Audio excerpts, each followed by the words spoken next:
En el supermercado, mi nuera le dijo al empleado: «Esa señora mayor es la muchacha. No hables con ella». Mi hijo y mi nieto soltaron la carcajada. No tenían ni idea de que yo era el dueño de la tienda. Ese mismo día cancelé la herencia. Me alegra tenerte aquí. Acompáñame hasta el final de mi historia y dime desde qué ciudad la estás leyendo, para saber hasta dónde ha llegado lo que viví. Debí haberme dado cuenta de que algo andaba mal cuando Meadow insistió en acompañarnos a hacer las compras. Mi nuera casi nunca hace algo si no le conviene, pero ahí estaba, perfectamente arreglada a las 10 de la mañana, con el cabello rubio recogido en un moño elegante y su bolso de marca bien agarrado entre sus manos cuidadas. «Vámonos, abuela Bessie», gritó mi nieto Hood desde el asiento trasero de la camioneta de Blan. «Vamos por un helado después del súper». A mis 70 años, todavía me daba gusto que Hood me incluyera en sus planes. Ya casi nadie lo hace. Me subí al asiento de atrás junto a él, la artritis no me deja moverme tan rápido como quisiera. Meadow me echó una mirada de esas que apenas disimulan el fastidio. «Trata de no hacernos pasar vergüenzas ahí adentro», murmuró apenas, lo suficientemente fuerte para que yo lo oyera, pero no tanto como para que Blan, mi hijo, se enterara desde el asiento del chofer. No dije nada. Con los años aprendí que contestar las indirectas de Meadow solo hace que todo se ponga peor. Blan siempre terminaba poniéndose de su lado, y yo me sentía todavía más chiquita. El supermercado estaba lleno, considerando que era martes por la mañana. Había familias con niños, parejas mayores moviéndose con calma por los pasillos y gente que salía del trabajo, comprando lo más rápido que podía. Llevo más de 30 años viniendo al mercado Morrison, desde mucho antes de que Meadow siquiera conociera a mi hijo. Esos pasillos conocidos y las caras de siempre solían darme consuelo. Recorrimos la tienda con Meadow al frente, dirigiendo como si fuera comandante en una operación. Traía su lista, y que Dios ayudara a quien se atreviera a salirse de ella. Hood se mantenía cerca de su mamá. De vez en cuando me volteaba a ver, y yo quería pensar que era con cariño, aunque también podía ser puro compromiso. Cuando llegamos a la caja, sentí esa opresión familiar en el pecho. El muchacho que nos atendió tendría unos 20 y tantos. Tenía una mirada amable y una sonrisa sincera. Empezó a escanear los productos y, al verme, me sonrió calurosamente. «Buenos días, señora. ¿Cómo está hoy?». Antes de que pudiera decirle algo, Meadow se atravesó con una voz seca, tajante. «Esa señora es la sirvienta. No le hables». Las palabras me pegaron como si me hubieran dado un golpe. Se me fue el aire y sentí que las mejillas me ardían. La expresión del cajero cambió al instante. La confusión reemplazó su actitud amable. Nos miró a las dos, incómodo por lo que acababa de escuchar. Pero lo peor no fue lo que dijo Meadow, fue lo que pasó después. Blan, mi propio hijo, el niño al que crié, por el que me partí el lomo, soltó una carcajada. Y no fue una risita nerviosa, no, fue una carcajada fuerte, cruel. Fue una risa completa, fuerte, como si lo que Meadow había dicho fuera lo más chistoso que había escuchado en toda la semana. Hood se unió, con esa vocecita de niño de 12 años, como si no entendiera el daño que estaban haciendo. Sí, la abuela, como nuestra sirvienta, dijo entre carcajadas, repitiendo claramente algo que ya había escuchado en su casa. Me quedé congelada, parada ahí, apretando el asa de mi viejo bolso con tanta fuerza que los nudillos se me pusieron blancos. El rostro del cajero cambió de confusión a algo que se parecía mucho a la lástima, y de alguna forma, eso fue aún peor. Dejó de mirarme por completo. Ya no me hablaba. Todas sus palabras eran para Meadow, tratándome como si de verdad no existiera. ¿Bolsa de papel o de plástico?, le preguntó a Meadow con la voz mucho más fría que antes. Plástico, respondió ella, toda orgullosa, como si acabara de ganar algo. Me di cuenta de que ya varios clientes que estaban en la fila nos estaban mirando. Algunos con incomodidad, otros con una sonrisa burlona, disfrutando el chisme familiar. Yo solo quería que me tragara la tierra, desaparecer, no volver a ver a nadie jamás. Pero lo peor no fue el momento tan humillante en público. Lo que más dolió fue darme cuenta de que así me veía mi propia familia. No como mamá.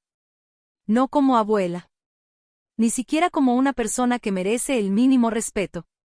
Yo era la ayuda. Alguien que se maneja, se controla, y hasta se usa de burla para entretenerse. Cuando salimos del súper, Meadow iba tomada del brazo de Blan, platicando como si nada, muy animada sobre lo que pensaban cenar esa noche. Hood se adelantó caminando, ya se le había olvidado todo. Y yo iba detrás, como la sirvienta que decían que era, cargando sus bolsas, y mi vergüenza. El camino a casa fue eterno. Ellos iban hablando de sus planes para el fin de semana, Meadow quería irse a un spa, y Blan planeaba jugar golf. Yo, en silencio, en el asiento trasero, tragándome el coraje, todavía tratando de entender lo que acababa de pasar. Nadie mencionó el helado que le prometieron a Hood. Nadie me preguntó si estaba bien. Al llegar a casa, cargué las bolsas hasta la cocina mientras ellos se iban cada quien a sus cosas. Guardé todo de manera automática, sin pensar, con la cabeza hecha un lío y el corazón apachurrado. Esta era mi vida. En esto me había convertido. Pero mientras estaba sola en esa cocina, algo dentro de mí comenzó a cambiar. Muy en lo profundo, una vocecita me preguntó, ¿de verdad merezco vivir así? El silencio de mi cuartito esa noche se sentía más pesado de lo normal. Me senté en la orilla de la cama, todavía con la misma ropa del desastre en el supermercado, sin ganas siquiera de cambiarme. Los recuerdos del mercado Morrison se repetían una y otra vez como disco rayado, esa anciana es la criada. Cada vez que recordaba esas palabras, dolían más. Pero no fue solo la crueldad de Meadow lo que me lastimó tanto. Fue la risa de Blan. Mi hijo. El bebé que arrullé en mis brazos, el niño por el que trabajé 3 turnos seguidos cuando su papá nos abandonó. Él fue quien más me hirió. Miré alrededor de mi cuarto, y lo vi de verdad por primera vez en meses. Era el más chiquito de toda la casa. Apenas cabía la cama matrimonial y una cómoda. Cuando Meadow se mudó con nosotros hace 5 años, fue ella quien me sugirió que me cambiara a ese cuarto, para que ellos pudieran tener la recámara principal. Tiene más sentido, me dijo, con esa sonrisita suya que nunca le llegaba a los ojos. Necesitamos más espacio para nuestras cosas. Yo acepté. Claro que acepté. Siempre acepto. Porque es más fácil que discutir. Es más fácil que me digan que soy problemática, o malagradecida. Después de todo, me estaban dejando vivir en su casa, ¿no? O al menos, así era como Meadow siempre lo hacía ver. Aunque yo ya vivía ahí desde hacía 15 años, mucho antes de que ella siquiera cruzara esa puerta. Miré mi reflejo en el espejo chiquito que tenía frente a la cama, y vi a una mujer que apenas reconocí. ¿Cuándo me hice tan chiquita? ¿En qué momento empecé a encogerme por dentro, a pedir perdón por existir en mi propia casa? Mi pelo canoso seguía recogido en el mismo chongo práctico de siempre. Mi ropa, limpia pero vieja, era de esas que uno usa porque duran, no por bonitas. Me veía justo como Meadow me llamó esa mañana, la sirvienta. Pero no siempre fui así. Cerré los ojos y traté de recordar quién era antes de que Frank se fuera, antes de que Blan creciera y se casara, antes de que aprendiera a volverme invisible para evitar pleitos. Yo tenía mi propio negocio de comida. Un servicio de banquetes pequeño, desde esta misma cocina. Nada lujoso, solo comida casera para familias y eventos locales. Pero era mío. Y era buena. La gente me pedía especialmente a mí por mi carne asada, y ni se diga del pastel de manzana. Tenía clientes fijos que me reservaban con meses de anticipación para sus reuniones. Pero luego Meadow llegó y decidió que mi negocio era una vergüenza, que no era apropiado para alguien de mi edad. Convenció a Blan de que ya era hora de que me retirara, que tener extraños entrando y saliendo de la casa era un riesgo. Y poco a poco, fue encontrando excusas para que yo no pudiera seguir trabajando, que si mucho desorden en la cocina, que si el ruido, que si interrumpía su rutina. 1 año después de que se mudó, ya no tenía negocio, y con eso, también se fue mi independencia, y mi sentido de propósito. Me convertí en lo que ella quería, la niñera, la señora que hace la limpieza y cocina, a cambio de un techo y comida. Pero esa noche, sentada en la oscuridad de mi cuartito, algo dentro de mí despertó. Algo que casi se me había olvidado entre la rutina de cocinar, limpiar y hacerme a un lado. Me levanté y fui al closet. Moví los abrigos viejos, los vestidos que ya ni usaba. Ahí, al fondo, bien escondida, estaba una caja fuerte que había instalado hace años. Me temblaban un poco las manos cuando metí la combinación, los números marcaban la fecha en que Frank nos dejó. Para muchos, usar esa fecha sería doloroso. Para mí, era un recordatorio de que había sobrevivido. Dentro de la caja había documentos que ni Meadow ni Blan sabían que existían, estados de cuenta, registros de inversiones, escrituras de propiedades. Después de que Frank se fue, prometí no volver a quedarme sin nada. Cada peso que pude ahorrar con mi negocio de comida, cada pequeña herencia de familiares lejanos, cada inversión que hice con cuidado, ahí estaba, guardado y creciendo con los años. Saqué los estados de cuenta más recientes y los revisé bajo la luz de mi lámpara. En todo ese tiempo, mis inversiones habían crecido mucho más de lo que imaginaba. Soy dueña de 3 propiedades en renta en el centro. Tengo una cartera de inversiones diversificada. Y sí, soy dueña del 40% del mercado Morrison. El mismo lugar donde hoy me hicieron sentir como si no valiera nada. El dueño anterior, Don Bill Morrison, había sido uno de mis clientes del negocio de comida. Cuando quiso ampliar el mercado pero le faltaba lana, fui yo quien le metió el capital. Eso sí, todo bien hecho, legal y por escrito. A cambio, me ofreció asociarme con él. Yo acepté. Nunca le conté a Blan ni a Meadow. ¿Para qué? Solo hubieran buscado cómo meterse, cómo controlar, cómo decidir por mí sobre mi dinero y mis relaciones de negocios. Muy pronto, después de que Meadow se mudó, entendí que cualquier muestra de independencia o seguridad financiera la hacía sentir amenazada. La ponía nerviosa. Recuerdo que una vez mencioné que tenía algo de ahorros, y de inmediato empezó con que si podía ayudarles con el coche, con la colegiatura, con gastos inesperados. Cuando se enteró de una casita que rentaba, me empezó a dar indirectas de que sería mejor venderla y meter el dinero al fondo universitario de Hood. Así que dejé de decir nada. Les dejé creer que dependía por completo de ellos, que no tenía a dónde ir, que no tenía nada. Eso ayudó a mantener la paz, aunque me costara la dignidad. Pero esta noche, con todos estos documentos frente a mí, me di cuenta de que no solo había sacrificado mi dignidad. Me había sacrificado a mí misma. La mujer que había levantado ese pequeño imperio de rentas e inversiones no era una cualquiera. No era débil, ni tonta. Era lista, trabajadora, con visión. Era alguien que merecía respeto. No alguien a quien su familia podía mirar por encima del hombro y llamarle la sirvienta. Guardé con cuidado los papeles en la caja fuerte. Pero no la cerré del todo. Mañana haré algunas llamadas. Iré a oficinas a las que no he ido en años. Mañana empiezo a recordar quién soy en realidad, debajo de todo lo que me he tragado para complacerlos. Me puse el camisón y me preparé para dormir. Volví a ver mi reflejo en el espejo, pero esta vez no vi a una víctima. Vi a una mujer que por años había actuado un papel que no le correspondía, pero toda actuación tiene que terminar algún día. 3 días después del incidente en el supermercado, regresaba de mi caminata de la tarde cuando oí voces en la sala. La puerta principal estaba entreabierta y la risa chillona de Meadow llenaba la casa. Otra vez estaba recibiendo visitas, lo que significaba que yo tenía que estar al pendiente por si se ofrecía algo. Ya me iba a subir a mi cuarto cuando escuché que dijeron mi nombre. Algo en el tono me hizo detenerme en seco, una mano agarrada al barandal. La neta, ya no sé cuánto tiempo más voy a poder aguantarla aquí, decía Meadow con ese tono que usaba cuando se sentía lista e ingeniosa. Anda por la casa como alma en pena. Siempre estorbando. ¿No podrías, no sé, meterla a un asilo? La que lo dijo fue otra voz, una que no reconocí. Seguramente una de esas nuevas amigas de Meadow del club de lectura.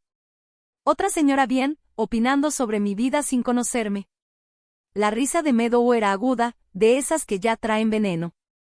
Ay, créeme, ya lo investigué todo. Decía, como si hablara de una compra cualquiera. Pero Blan se pone todo sentimental cada vez que saco el tema. Sale con su, no podemos abandonar a mi pobre y viejita madre. Su voz sonaba falsa, empalagosa.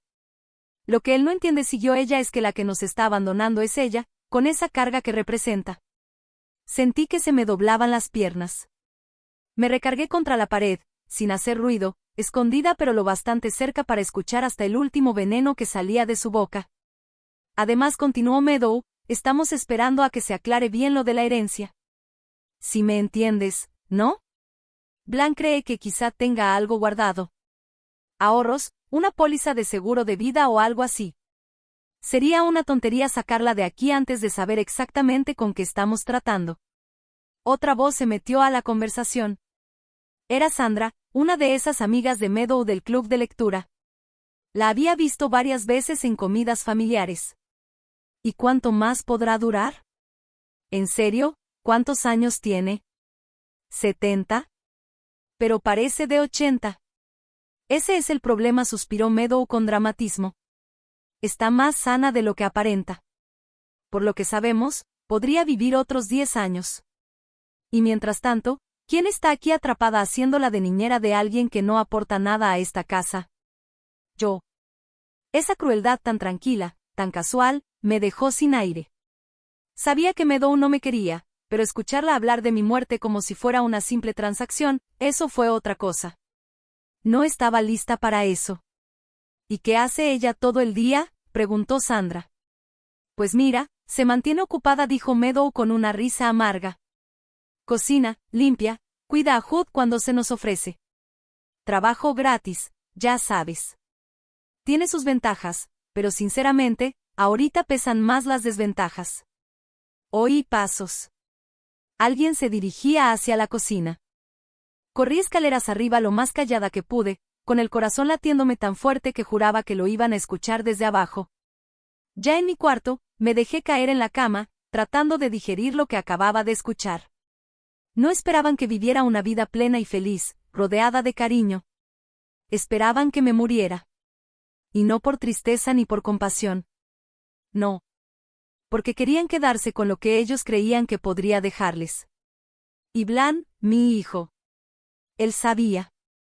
Probablemente ya había tenido esa misma conversación en otras ocasiones. Ese hombre al que crié con tanto amor, al que protegí cuando su padre nos dejó, hablaba de mi muerte como si fuera una inversión esperando rendir frutos. Lo peor no era eso. Lo peor era lo equivocados que estaban de mí. No sabían nada de mi situación financiera. No entendían lo que de verdad aportaba a esta casa. Y definitivamente no sabían quién era yo.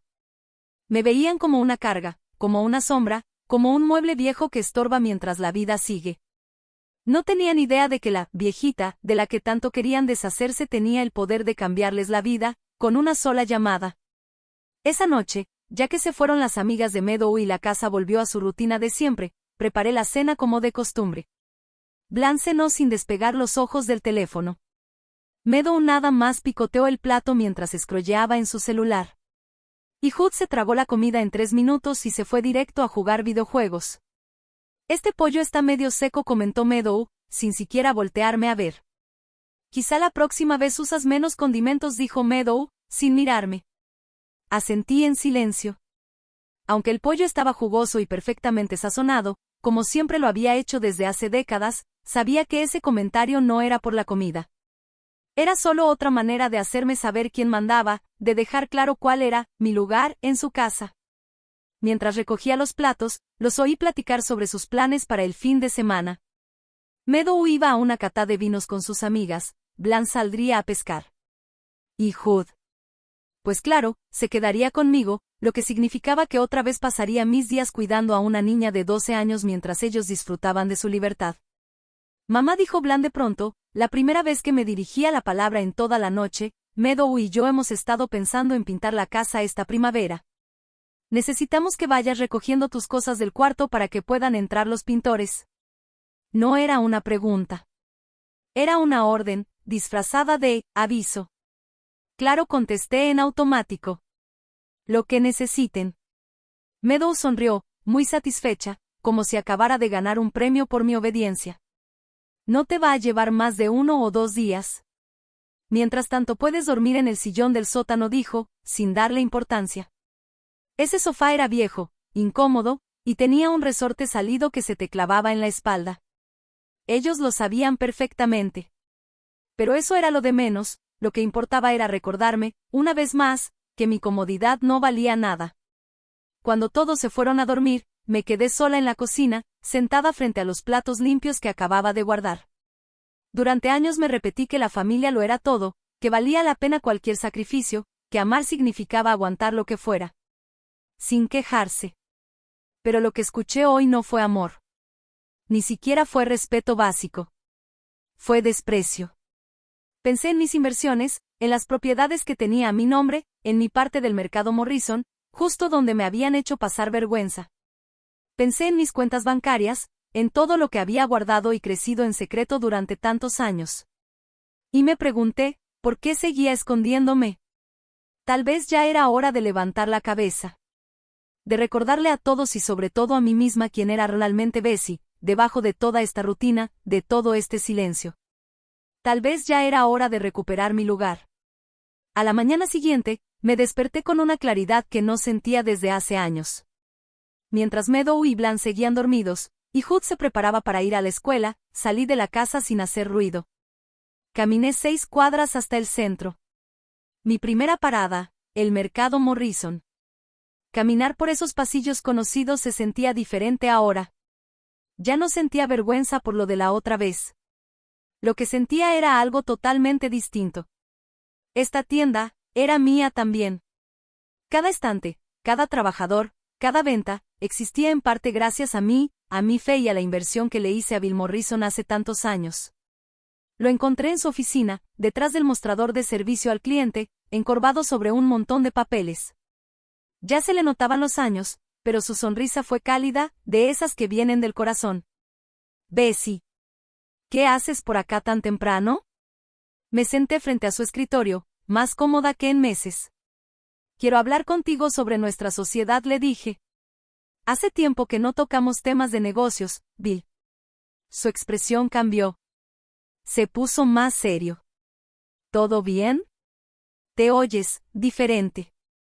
Creo que ya va siendo hora de que empiece a tomar un papel más activo en el negocio, dije con cuidado. He estado demasiado tiempo al margen.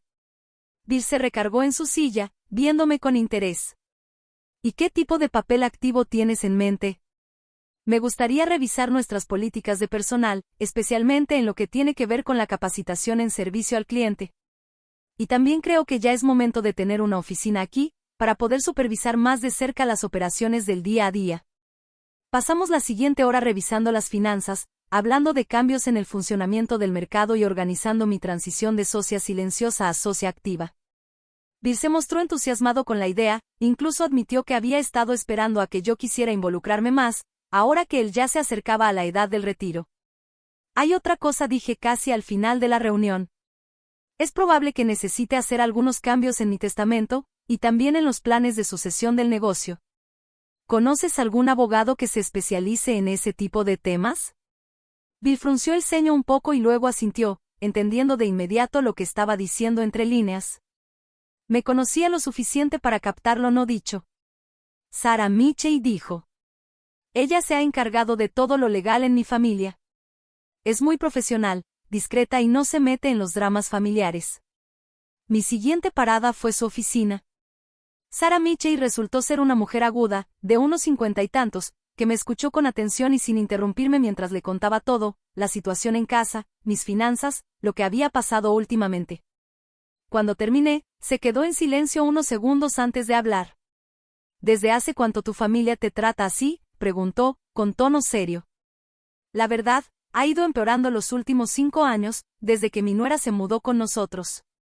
Pero también creo que yo lo he permitido. Nunca puse límites ni me defendí. Sarah asintió, pensativa. Lo que describe suena a abuso financiero, dijo, aunque ellos no lo vean así o no se den cuenta de la magnitud. Pero el hecho de que estén tomando decisiones sobre tu dinero, tu casa y tu futuro sin tomar en cuenta tu opinión, eso es muy grave. Sacó un bloc de notas y comenzó a escribir. Vamos empezando con tu testamento actual. ¿Quiénes son tus beneficiarios? Blan, mi hijo, es el principal. Tengo un pequeño legado para mi nieto, Hood, y algunas donaciones a organizaciones benéficas. ¿Y quieres cambiar eso? Respiré profundo antes de responder. Quiero sacar a Blan por completo. Quiero crear un fideicomiso para Hood, al que pueda acceder hasta que cumpla 25 años, siempre y cuando nuestra relación esté basada en respeto y no solo en la obligación. Y también quiero aumentar considerablemente mis donaciones a causas que realmente me importan. Sarah siguió tomando nota, con una expresión tranquila pero determinada. ¿Y tus intereses comerciales? Quiero mantener el control mientras viva. Pero estoy considerando distintas opciones para después. Tal vez convertirlo en propiedad de los empleados, tal vez venderle mi parte a Bill, o quizá otra cosa completamente distinta. Lo que no quiero es que mi hijo y su esposa terminen apoderándose de negocios que no entienden y que ni siquiera ayudaron a construir. Pasamos un par de horas revisando opciones, hablando de estructuras fiduciarias y planeando una reestructuración completa de mi patrimonio. Sara me explicó que todos los cambios que yo quería llevar a cabo tomarían varias semanas en concretarse, pero que podíamos empezar el papeleo desde ese mismo día. Hay una cosa más, le dije mientras me ponía de pie para irme. Quiero que todo esto se maneje con total discreción. Mi familia no puede enterarse de nada hasta que todo esté firmado y cerrado. Por supuesto, respondió. El privilegio abogado-cliente protege toda la información entre nosotras. Pero, Bessie, ¿puedo darte un consejo como mujer, no como abogada? Asentí. No dejes que el miedo a cómo van a reaccionar te impida protegerte. Tienes todo el derecho de cambiar de opinión sobre a quien le dejas lo que con tanto esfuerzo construiste. Especialmente si esas personas te maltratan. Tu dinero es tuyo. Nadie más tiene por qué decidir sobre él. Regresé caminando a casa sintiéndome más ligera que en años. Por primera vez desde que Meadow llegó a meterse en mi vida, yo estaba haciendo algo. No solo aguantando. Estaba recordando que tenía opciones, que no tenía que aceptar el trato que me dieran sin chistar. Cuando entré a la casa, Meadow estaba en la cocina, preparándose uno de esos licuados que toma cada mañana. Me miró con fastidio. ¿Dónde estabas? Necesitaba que cuidaras a Jude en la mañana y tú nada más desapareces. Tuve que salir a hacer unos pendientes, contesté con calma. Cosas de negocios. Me frunció el ceño, confundida. ¿Negocios? ¿Qué clase de negocios? Asuntos personales, dije, mientras me movía para empezar a preparar la comida. Meadow frunció todavía más el entrecejo. ¿Asuntos personales? Si tú ni tienes nada que hacer. Seguí cortando las verduras sin contestarle. Por primera vez, su insistencia no me molestó. Al contrario, me dio risa. Estaba tan convencida de que sabía todo sobre mi vida. Tan segura de que no era más que una viejita sin dinero ni opciones. Bessie dijo, con un tono de advertencia. Te hice una pregunta. La miré directo a los ojos, como no lo hacía desde hacía años. Tenía asuntos personales que atender. Algo en mi tono la sacó de balance. Dio un paso hacia atrás, olvidando su batido. Bueno, dijo después de un momento, con evidente incomodidad. Pues la próxima vez, avisa a dónde vas. Nos preocupamos si nada más desapareces. Por poco me echo a reír. La misma mujer que la tarde anterior hablaba de mi muerte como si fuera una inversión mal calculada, ahora resultaba que se preocupaba por mí. Lo tomaré en cuenta, dije, regresando a mis verduras. Mientras preparaba el almuerzo, pensé en los documentos que Sara ya estaría redactando, en la oficina que pronto ocuparía en Morrison's Market, y en todos los cambios que venían en camino. Meadow y Blan no tenían ni idea de que el mundo que tan cómodamente habían construido estaba a punto de desmoronarse. Pero yo sí. Y por primera vez en muchos años, me sentía emocionada por lo que venía. Habían pasado ya 2 semanas desde mis visitas con Bill y con Sara, y por fin estaban listos los documentos legales. Esos días los pasé observando a mi familia con otros ojos. Vi su crueldad disfrazada de rutina, sus suposiciones cómodas, su trato condescendiente, como si yo no fuera más que parte del mobiliario. Y todo lo noté con un desapego que me sorprendió a mí misma. Cada comentario despectivo, cada orden disfrazada de favor, cada vez que me trataban como si fuera la sirvienta, solo me daba más fuerza. Esa mañana tenía algo distinto. Se sentía pesada. Como el aire justo antes de una tormenta. Preparé el desayuno como siempre, lo puse en la mesa sin decir nada, y me senté a mirar cómo comían sin siquiera voltear a verme. Blan, clavado en su celular. Meadow, diciendo en voz alta lo que iba a hacer en el día. Jude, comiendo a toda prisa para alcanzar el camión de la escuela. Nada fuera de lo normal, en apariencia. A las 10 en punto, tocaron la puerta. Meadow levantó la vista de su revista con cara de molestia. ¿Estás esperando a alguien?, me preguntó, con ese tono que usaba cuando quería hacerme sentir culpable por algo que ni le concernía. Yo abro, respondí tranquila, alisándome el delantal. En el porche estaba Sarah Mitchell, seria y profesional, vestida con un traje azul marino impecable y un maletín de piel en la mano. Junto a ella había un hombre joven, desconocido para mí. Buenos días, señora Harrison, dijo Sarah, sonriendo ligeramente. Venimos a entregarle los documentos que acordamos. Meadow apareció detrás de mí casi al instante. Su curiosidad le ganó a su típico desdén por lo que yo hacía. ¿Quién es ella?, preguntó, sin molestarse en disimular. Ella es mi abogada, dije con calma, abriéndoles la puerta. Sarah Mitchell. Y creo que trae algo importante para mí. Sarah asintió, abrió el maletín y sacó un sobre grueso. Aquí están los documentos que solicitó. Todos en regla, firmados y archivados. Y él es James Morrison, hijo de Bill Morrison y el abogado encargado del papeleo para la transferencia de mi participación en el negocio. ¿Transferencia del negocio?, repitió Meadow, con la voz más aguda de lo normal. ¿Qué negocio? Tomé el sobre. Sentí el peso de todo lo que representaba, años de paciencia, décadas de inversiones, y toda una vida siendo subestimada. Creo que deberíamos sentarnos todos, dije, guiando a Sarah y a James hacia la sala. Blan salió de la cocina, atraído por el movimiento poco habitual en la casa.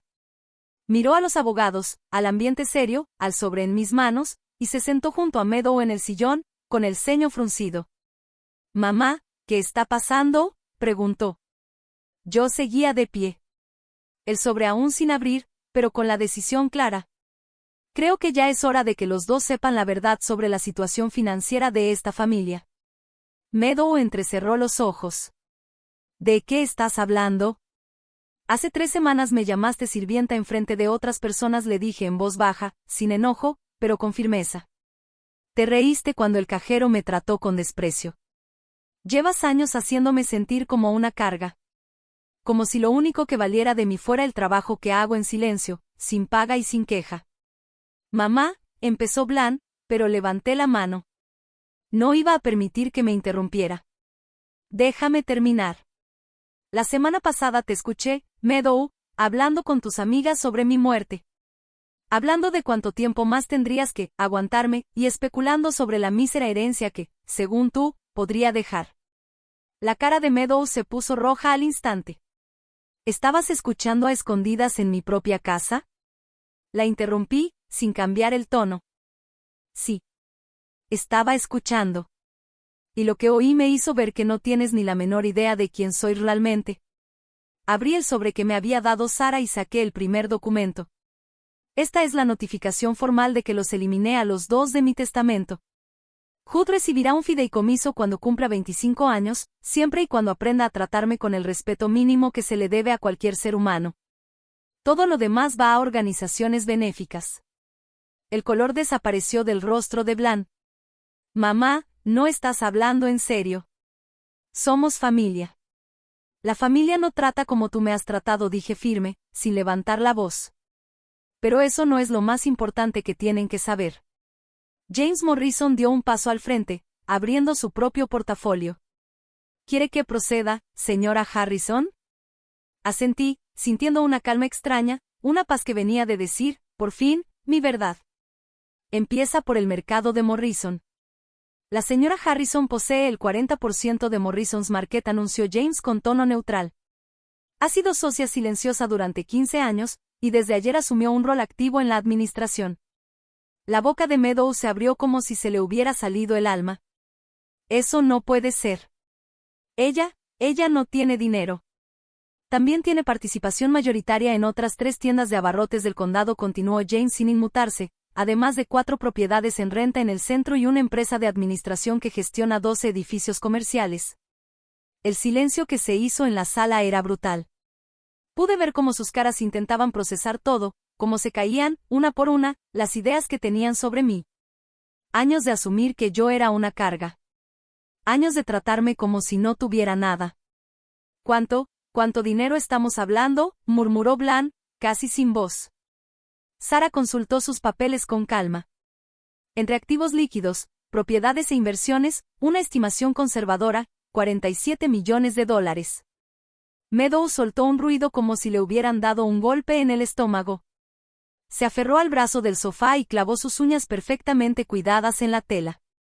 ¿47 millones? Repitió, como si no pudiera creerlo. ¿Has tenido 47 millones todo este tiempo? No, los tuve, le corregí con firmeza. Lo construí.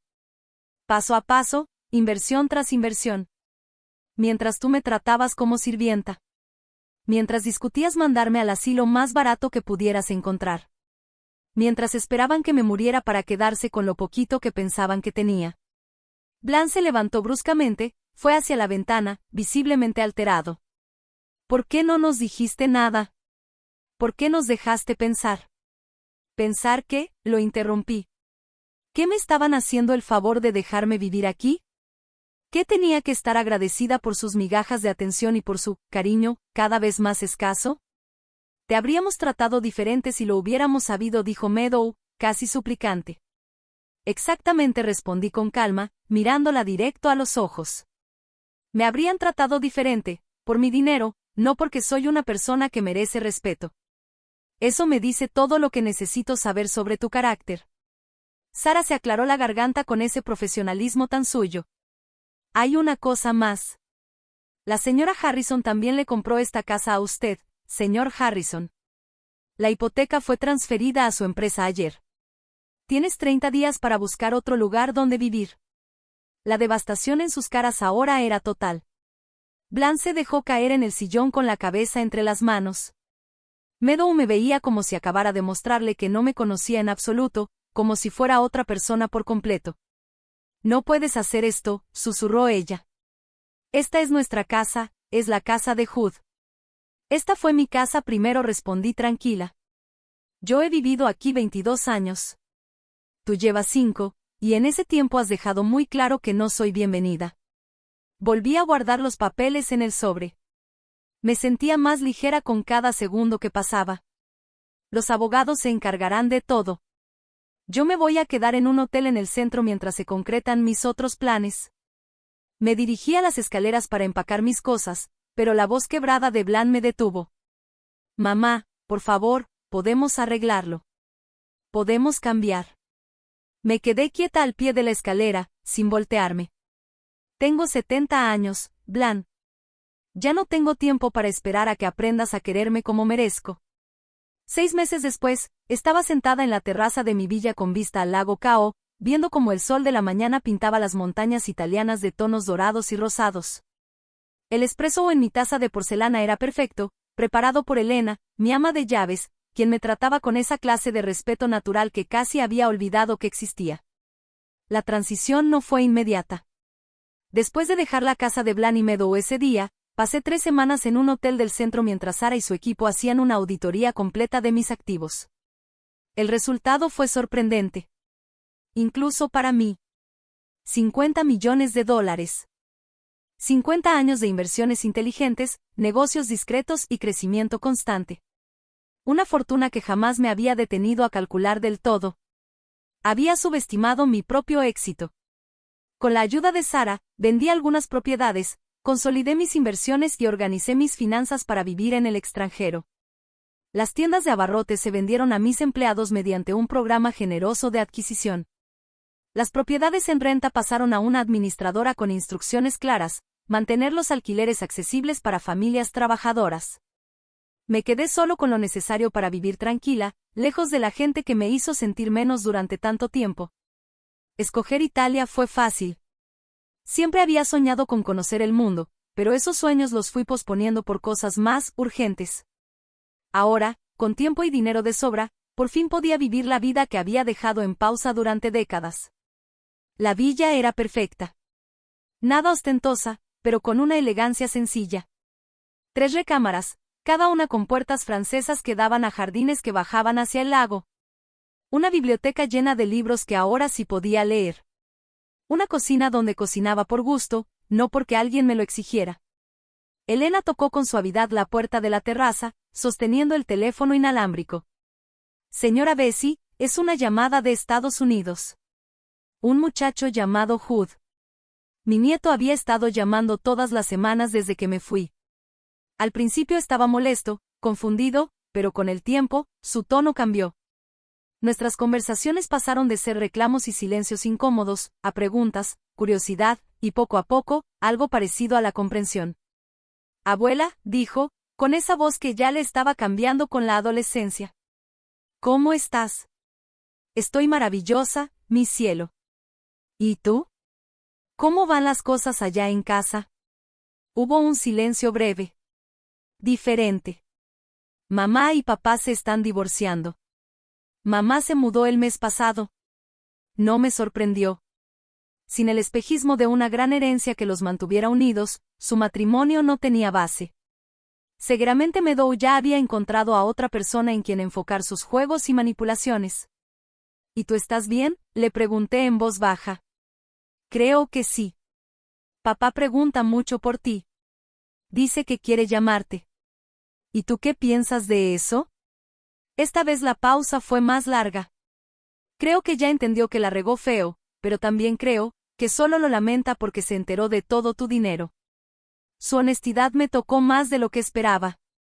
A sus 13 años, Hood empezaba a mostrar una inteligencia emocional que ni Blan ni Meadow jamás demostraron.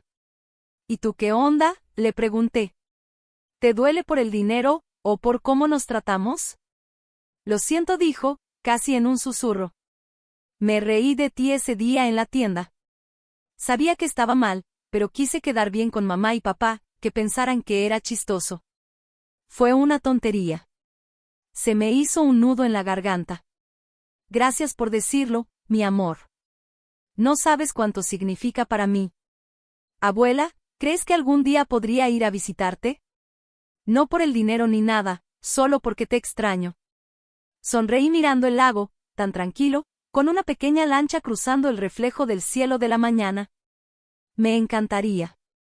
Pero solo cuando seas lo suficientemente grande para viajar solo, y solo si vienes por las razones correctas. Sí. Quiero ver dónde vives ahora. Papá me enseñó unas fotos en internet. Se ve bien bonito.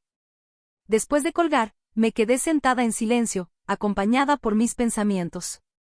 Hood había sido lo único verdaderamente valioso que salió de mis años con Blan y Meadow. Era lo suficientemente joven para aprender, cambiar y ser mejor que sus papás. Tal vez, solo tal vez, todavía había esperanza. Quizá al menos una relación podría salvarse de entre los escombros. Blan había intentado llamarme un montón de veces, pero simplemente me negué a contestar. Los mensajes que le pasaba a Hood eran siempre lo mismo. Que lo sentía, que había cambiado, que quería arreglar todo. Pero yo ya había escuchado esas promesas antes. Usualmente cuando necesitaba algo. La diferencia esta vez era que su necesidad era más grande. Elena apareció de nuevo, ahora con una charola de plata que traía fruta fresca y el correo de la mañana. Entre las cartas, una me llamó la atención por la letra. La escritura de Meadow era inconfundible, con esos bucles exagerados.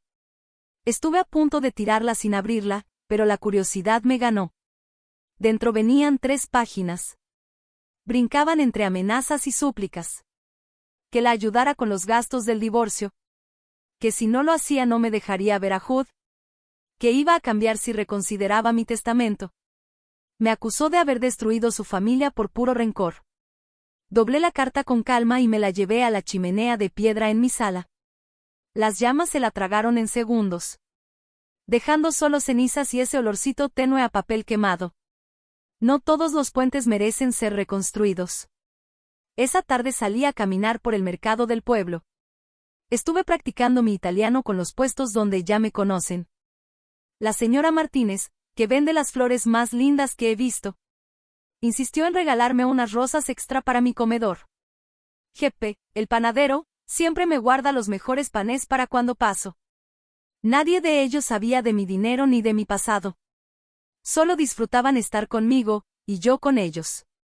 Así debería sentirse una familia. Cálida, sincera, sin dobles intenciones ni resentimientos escondidos. Esa noche hablé con mi asesor financiero en Nueva York. Le di instrucciones sobre mis últimas donaciones.